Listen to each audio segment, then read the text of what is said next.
अस्सलामुअलैकुम। तो हम लास्ट वीडियो में वर्ड प्रॉब्लम्स कर रहे थे applied two sets and Venn diagrams. तो आगे बढ़ते हैं with a couple of past paper questions. ठीक है।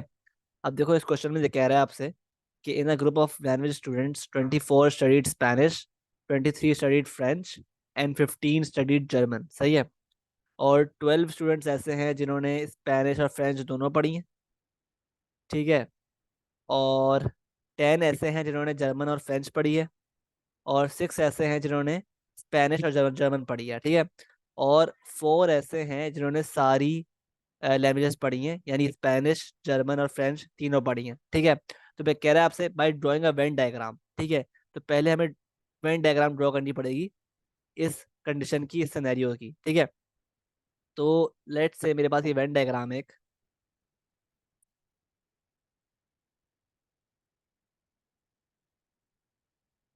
ठीक है। तो मेरे पास इसमें 3 सेट्स होंगे।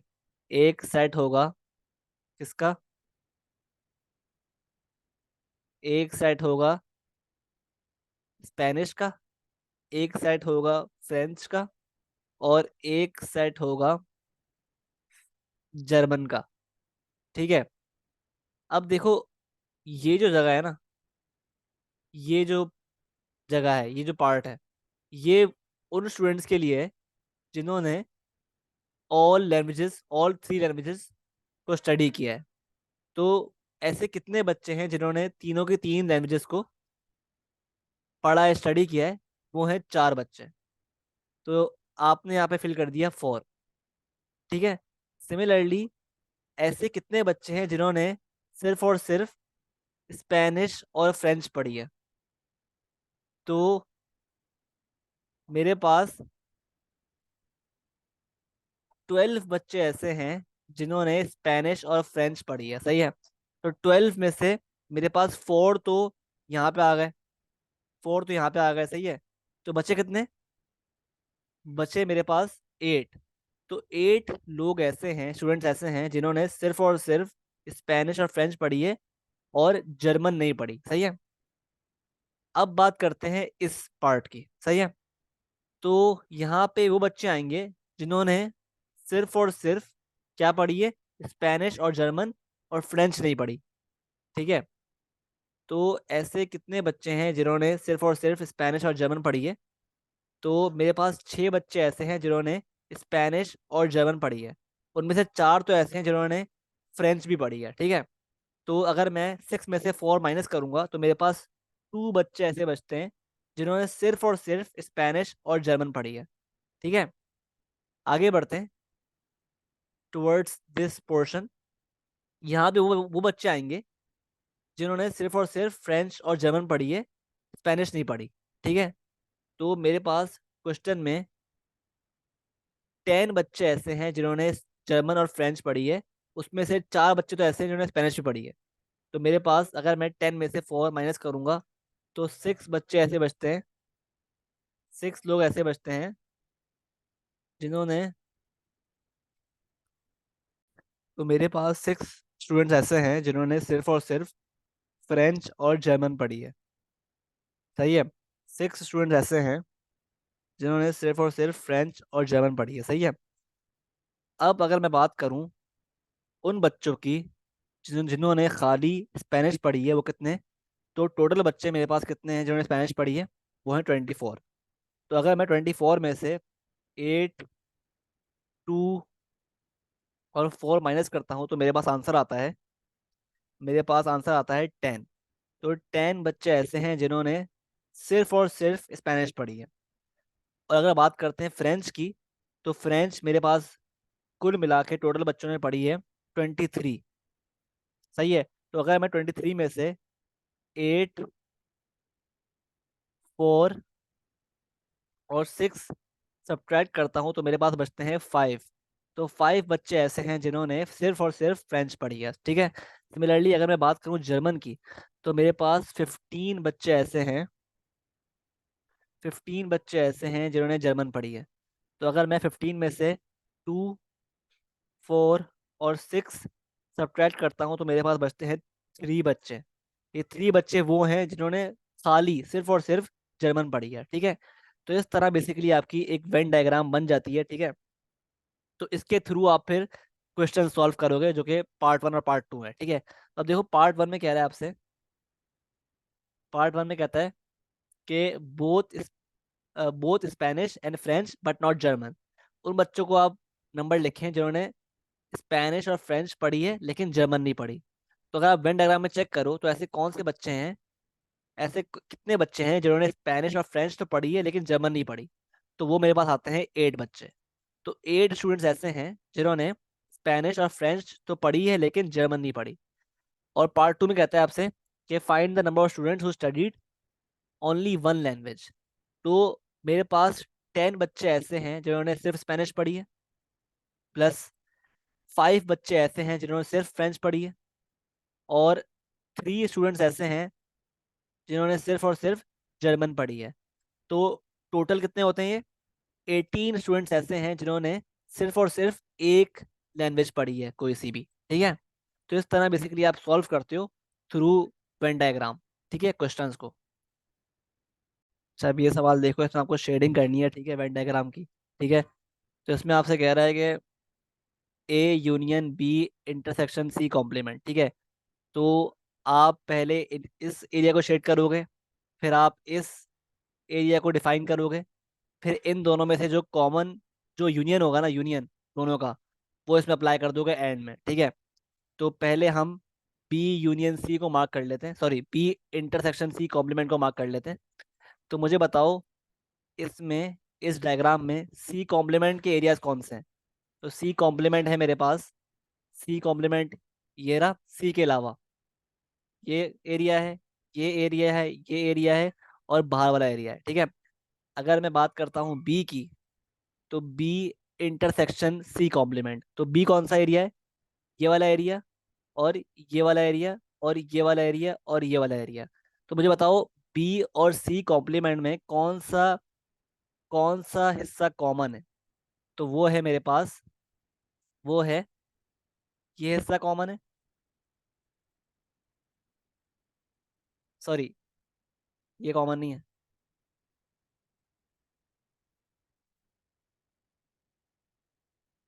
जो हिस्सा कॉमन है वो कौन सा है? जहाँ पे ऑरेंज और ब्लू दोनों टिक्स हैं, ठीक है। तो वो है ये वाला हिस्सा कॉमन, और ये हिस्सा कॉमन, ठीक है। तो ये मेरे पास शेड हो गया है बी इंटरसेक्शन सी कॉम्प्लीमेंट, ठीक है। अब वो क्या बोल रहा है, अब कह रहा है कि A union B intersection C complement. तो अब ए को मार्क कर लेते हैं। तो मेरे पास ए का एरिया कौन सा है?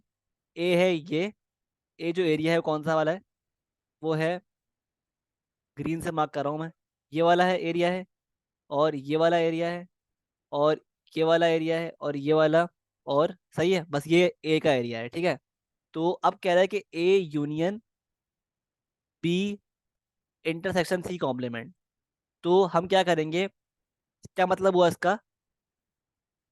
ए और ए भी शामिल होगा, और ये हिस्सा भी शामिल होगा, ठीक है। यूनियन मतलब क्या होता है? A and B intersection C complement, ठीक है। तो दोनों को हम मिला देंगे, ठीक है। तो मेरे पास जो एरिया था ए का वो कितना है? ये पूरा एरिया ए का है, ए, ए एंड दिस रीजन, ठीक है। तो ये आपका शेड हो जाएगा, ये पूरा आपका शेडिंग जो हो रही है ना, शेड हो जाएगा आपका बेसिकली, ए ये भी है, ठीक है। तो ये पूरा शेडिंग होगी आपकी इस कंडीशन की, ठीक है। तो इस तरह बेसिकली बेसिकली आप शेड करोगे द फॉलोइंग कंडीशन, ठीक है। अब मूविंग फॉरवर्ड पार्ट बी में कह रहा है आपसे, पार्ट बी में कहता है कि आप, एक वेन डायग्राम है, ठीक है, वेन डायग्राम है, दो सेट्स हैं उसमें, एक्स और वाई, और शेडिंग हुई हुई है इस बार, सही है, शेडिंग पूरी हुई हुई है, ठीक है। ये एरिया शेड हुआ हुआ है पूरा।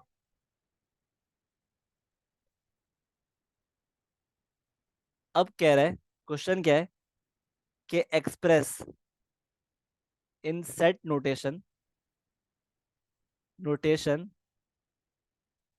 The set represented by the shaded region। सही है। अब कह रहा है क्या, अब उल्टा काम करना है। अब हमें क्या करना है, जो एरिया शेड हुआ हुआ है ना, उसको देख के हमें सेट नोटेशन लिखनी है। सेट नोटेशन क्या होती है? सेट नोटेशन ये होती है, इसको हम बेसिकली बोलते हैं सेट नोटेशन। ठीक है। तो इस तरह हमें वेन डायग्राम देखकर ये सेट नोटेशन लिखनी है फॉर पार्ट बी। ठीक है। तो अब देखो यार, ये क्या होगा बेसिकली, ये होगा, इसका आंसर है एक्स कॉम्प्लीमेंट, ये एक्स है और ये वाई है। ठीक है। तो क्या आंसर होगा इसका?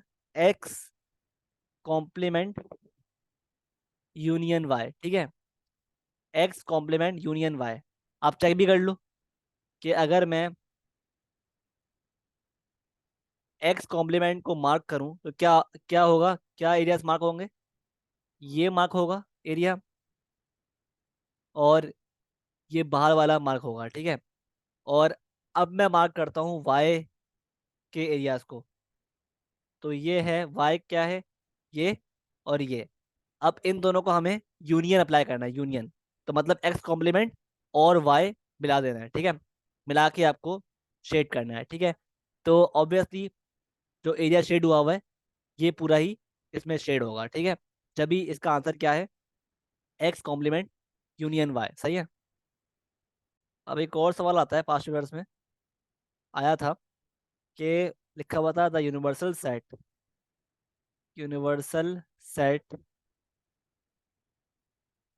And the sets P and Q are such that number of elements in universal set is equal to 30, and number of elements in P is equal to 18, and number of elements in Q is equal to 16.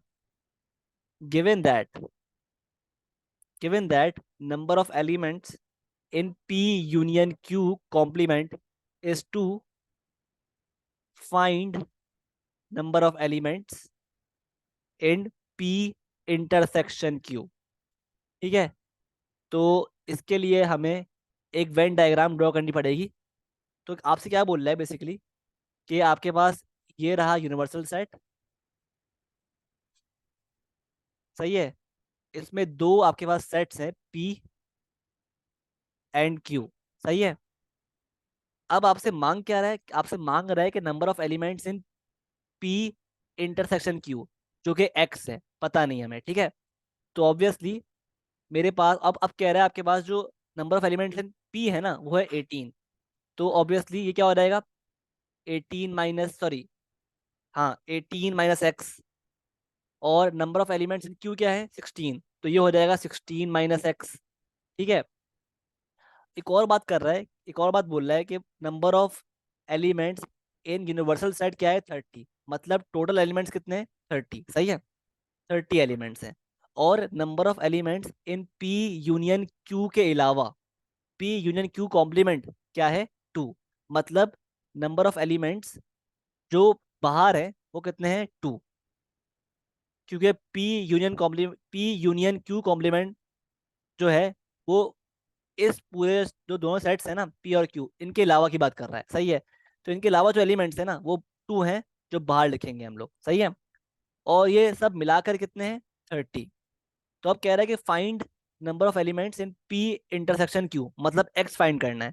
तो find कर लेते हैं। Basically ये कह रहा है कि number of elements in P plus number of elements in Q, और प्लस कॉमन एलिमेंट्स, और प्लस दी एलिमेंट्स जो कि बाहर हैं, वो सब मिला के 30 के बराबर है। तो क्या करेंगे हम, 18 माइनस एक्स, ये वो एलिमेंट्स हैं जो सिर्फ और सिर्फ पी में हैं, प्लस 16 माइनस एक्स, ये वो एलिमेंट्स हैं जो सिर्फ और सिर्फ क्यू में हैं। प्लस एक्स, ये वो एलिमेंट्स हैं जो दोनों में कॉमन है। प्लस टू, ये वो एलिमेंट्स हैं जो ना ही पी में हैं और ना ही क्यू में हैं, तो ये बाहर लिखेंगे, सही है। और ये सब बराबर हैं यूनिवर्सल सेट के एलिमेंट्स के 30। तो आप सॉल्व करो इसको एक्स निकालने के लिए, तो क्या हो जाएगा 18 - x plus 16 - x plus x plus 2 is equal to 30। X x cancel हो गया, तो 18 + 16 + 2 क्या हो जाएगा, ये आपके पास हो गया 36 -एक्स इज इक्वल टू 30। तो एक्स बराबर हो गया मेरे पास किसके, एक्स बराबर हो गया 6 के। तो नंबर ऑफ एलिमेंट्स जो के पी इंटरसेक्शन क्यू में है वो कितने हो जाएंगे, 6। ठीक है, ये आपका आंसर हो गया, सही है। तो इस तरह बेसिकली आप सॉल्व करते हो क्वेश्चंस ऑफ पास्ट पेपर्स, ठीक है। आई होप बात क्लियर है।